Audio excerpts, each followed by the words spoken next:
Kerala 100% literacy rate ഒക്കെ തന്നെയാണ്. എന്നാൽ ഈ കാര്യത്തിൽ വട്ടപൂജ്യമാണ്. ഇപ്പൊ പല സ്ഥലത്ത് എഴുതി വെച്ചേക്കാണ് എന്താണ് ബൈക്കിന് പ്രവേശനം ഇല്ല, ഓട്ടോറിക്ഷയ്ക്ക് പ്രവേശനം ഇല്ല എന്ന്.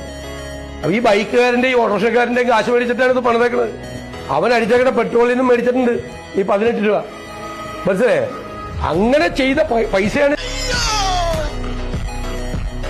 റോഡിൽ ഇറച്ചി പറ്റും, അതിലൊരു ഡൗട്ടും ഇല്ല. വളരെ സീരിയസ് മാറ്ററാ. ഞാൻ എറണാകുളം മുതൽ കണ്ണൂർ വരെ ഡ്രൈവ് ചെയ്യുമ്പോൾ പലതും എക്സ്പീരിയൻസ് ചെയ്തിട്ടുണ്ട്. ഈ പുതിയതായിട്ട് വന്ന ഹൈ സ്പീഡ് റോഡിനെ കുറിച്ച് എന്നാന്ന് പറയുന്നത്. നിങ്ങളൊരു കോണ്ടന്റ് ക്രിയേറ്റർ ആണോ, ഇൻഫ്ലുവൻസർ ആണോ, അങ്ങനെയാണെങ്കിൽ ഇതുപോലത്തെ ഒരു വീഡിയോ ചെയ്യും. നിയമം പഠിപ്പിക്കാൻ വന്നതല്ല, അതിന് ഞാൻ ആരുമല്ല. അറ്റ്ലീസ്റ്റ് ഈ 3 ട്രാക്ക് എന്താണെന്ന് എല്ലാവരും അറിഞ്ഞിരിക്കണം. തേർഡ് ഉള്ള ഹൈ സ്പീഡ് ട്രാക്ക്, അതിൽ ഓവർടേക്ക് ചെയ്യാൻ വേണ്ടി മാത്രമുള്ള ട്രാക്കാണ്. അതിലൂടെ സ്ലോയിൽ പോവരുത്, ലെഫ്റ്റിലൂടെ ഓവർടേക്ക് ചെയ്യരുത്, റൈറ്റിലൂടെ മാത്രം ഓവർടേക്ക് ചെയ്യുക. ഈ 3 വരെയുണ്ടെങ്കിൽ ലെഫ്റ്റിലാണ് നിങ്ങളെ ഹെവി വെഹിക്കിൾസ് പോകേണ്ടത്. സ്ലോ മൂവിംഗ് വെഹിക്കിൾസ് ലെഫ്റ്റിലൂടെയാണ് പോകേണ്ടത്.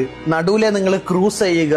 നിങ്ങൾ പൊക്കോണ്ടിരിക്കുന്ന സമയത്ത് ഓവർടേക്ക് ചെയ്യണമെങ്കിൽ റൈറ്റ് സൈഡിലെ ട്രാക്ക് യൂസ് ചെയ്യുക. ഓവർടേക്ക് ചെയ്തതിന് ശേഷം back to normal, back to the center ട്രാക്കിലേക്ക് വരിക. റൈറ്റ് സൈഡിലെ പാട്ടും വെച്ച് സംസാരിച്ച് പോകാനുള്ള റോഡല്ല, അതിലൂടെ സ്ലോലി പോകരുത്.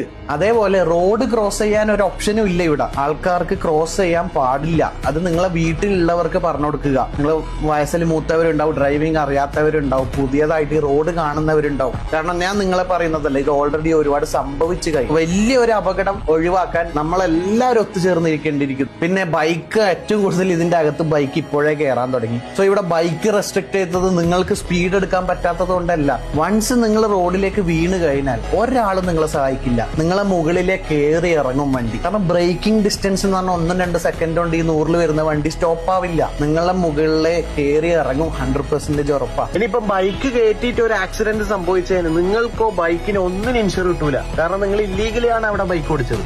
കാരണം അവിടെ റെസ്ട്രിക്റ്റഡ് ആണെങ്കിൽ നിങ്ങൾ കയറുന്നത്. അതായത് ചില വെഹിക്കിൾ പാമ്പ് പോകുന്ന പോലെയാണ് ഈ റോഡിലേക്ക് പോകുന്നത്. ഫസ്റ്റ് ലൈനിന്ന് 3rd ലൈനിലേക്ക് ഒരൊറ്റ ക്രോസ്. അങ്ങനെയല്ല, 1 at a ടൈം നിങ്ങൾ ലൈൻ ചേഞ്ച് ചെയ്യുക. ലൈൻ ചേഞ്ച് ചെയ്യുമ്പോൾ ഇൻഡിക്കേറ്റർ ഇടുക. ഇൻഡിക്കേറ്റർ ഇടുന്നത് ലൈൻ ചേഞ്ച് ചെയ്യുമ്പോൾ സ്പോട്ടിലല്ല, ആദ്യമേ നിങ്ങൾ ബാക്കിലുള്ളവർക്ക് നോട്ടിഫൈ ചെയ്യുക, ഞാൻ ലൈൻ മാറുകയാണെന്ന്. സോ ഇത് വളരെ റിസ്കിയാണ്. നിങ്ങൾ ഇത് അറിയില്ലെങ്കിൽ പഠിക്കുക, പറഞ്ഞു കൊടുക്കുക.